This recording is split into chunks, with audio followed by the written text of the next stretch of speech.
Sir, you take this one. Thank you, Governor. Governor, my name is Stephen Stein.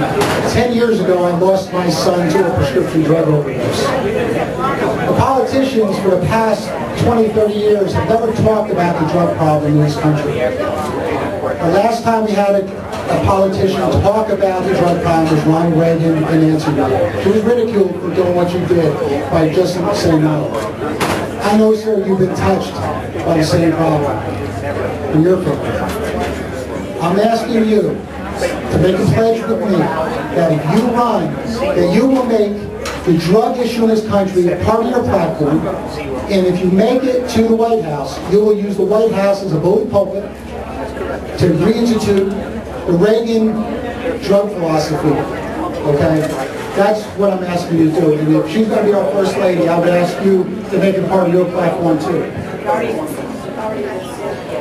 First of all, let me say condolences to you.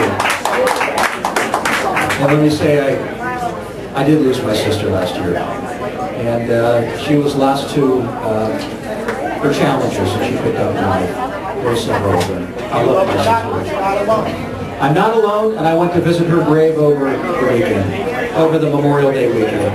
And if you want to know, sir, what impacted me most as we thought about whether or not we had to run for President of the United States, I stood in her grave, and I thought, what would she want me to do? And the answer was pretty clear. And she's right in my heart. She's a sister I love. And we all know when family members die in an untimely way, whether it's addiction or something else, we all look at ourselves internally and we say, what could we have done to change the course of history? What could we have done to help that human being? Well, I want to introduce you to the greatest human being I've ever known my whole life, my wife, Mary Kay. While serving as governor of the great state of Utah, this terrific human being started a movement called The Power in You. And I want you to look it up on the internet. So it's still there, right? I want you to look it up on the internet. And I want you to read what she has done, particularly on drugs, drug addiction, anorexia, bulimia, eating disorders, teenage suicide. The list goes on and on and on. She used to stand in arenas full of thousands of school kids. I know, because I'd go join her. I'd kind of introduce her. And it was incredible how these kids would stand up, and she would pull young kids who had been addicted, who had had eating disorders, who had had challenges in life, and she called them ambassadors. And they would come up on stage, and they would tell their story, and there wouldn't be a dry eye in the entire arena. And it touched people. And I'm here to tell you that if we're ever lucky enough to get to the finish line, once we decide formally to do this, you better believe this person also is going to make sure that we keep our eye on exactly some of these challenges. Personal responsibility. Now that's something we need in America. That's something the Tea Party movement, that's something more Americans that are in the movement agree with. Let me ask you this. What is the responsibility of the citizens of this country who have abrogated their rights as citizens in challenging the political establishment? The challenge of what now, say one more time? The challenge to the political establishment. They vote. Personal responsibility means they need to vote responsibly. Well, I think it means that the most powerful weapon we have is the vote. And, you know, a lot of other countries think that they've got it nailed. I've been to India during election time. You want to see 1 billion people engage in democracy. It's a very colorful event, and you salute and you really respect people who try to pull that off. All eyes are still on the United States in terms of how we handle our own democracy. And we're only as good as our individual citizens and their willingness to take ownership of that right and responsibility, A, to get educated on the issues, B, to learn about the candidates, and to take an active role. We're only as good as your level of activism. So we hope that starting, not now, but you're well into it or you wouldn't be here, that 2012, I mean, let's face the facts. Let's just face the facts. We are nearing, I don't know any other way to say it, we are nearing the end of the American century. I've watched it from 10,000 miles away, in case you want somebody to remind you about it. The question before us, if you want to stand up and take hold of your responsibilities as a citizen, do you want the end of the American century to play out, or do you want to do something about it? Because this country has always pulled itself up by the bootstrap. We've always been able to take ownership of our future. We've always been able to teach the world a lesson or two in overcoming the odds and adversity.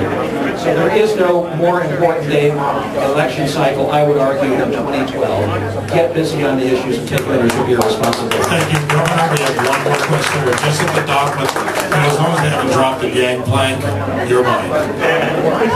Go ahead, sir. Right to your question. Hi, Governor. I'd like to ask you, what is the relevance of the Tea Party in America, and how would you include the philosophies, the underlying philosophies of personal responsibility from the Tea Party movement?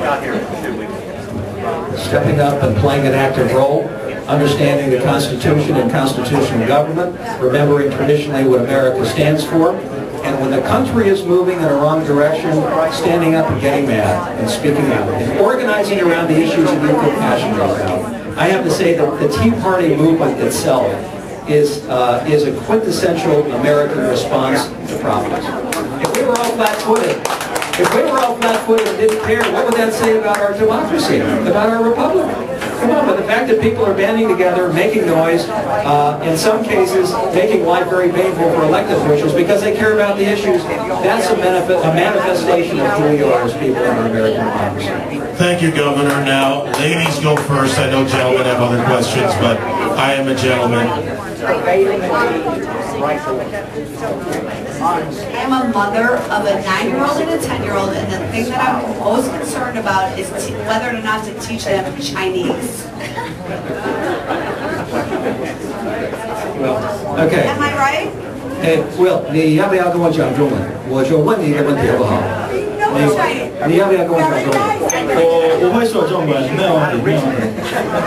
I guess I should start teaching them Chinese.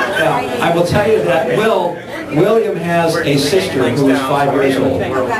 She speaks fluent Chinese. She's a little adopted girl from India.